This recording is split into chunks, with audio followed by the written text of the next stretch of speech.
Voici la première audience de l'année du juge du contentieux de la protection. Nouveau nom, nouvelles attributions. Autrefois présidente du tribunal d'instance, cette magistrate s'occupait de tous les procès civils jusqu'à 10 000 €. Depuis le 1er janvier, elle est avec 3 autres magistrats à la tête d'un pôle qui se limite à 4 compétences. Les tutelles, tout d'abord, historiquement on a toujours géré ça, les baux d'habitation, les crédits à la consommation et le surendettement. Voilà, c'est maintenant, notre cœur de métier, c'est rétréci autour de ces contentieux-là. C'est simplement la matière et non pas le montant qui est en jeu dans le cadre du procès. Les autres contentieux civils se partagent dans les autres pôles du nouveau tribunal judiciaire issu de la fusion des 2 anciens tribunaux de grande instance et d'instance. Reste à maîtriser un tout nouveau formalisme.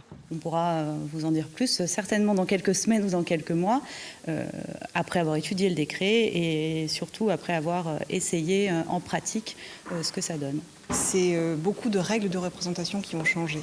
C'est-à-dire la présence de l'avocat. La présence de l'avocat et savoir si la procédure sera orale ou écrite. Et c'est là où le décret est, on va dire, un peu nébuleux.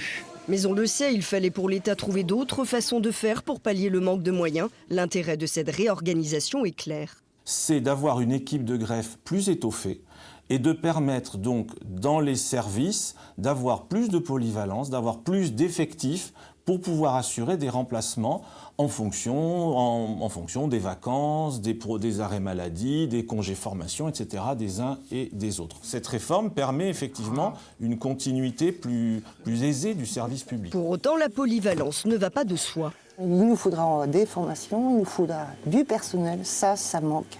Toutes les juridictions. Limoges, d'accord, mais toutes les juridictions. Un nouveau nom ne résout pas forcément tous les problèmes.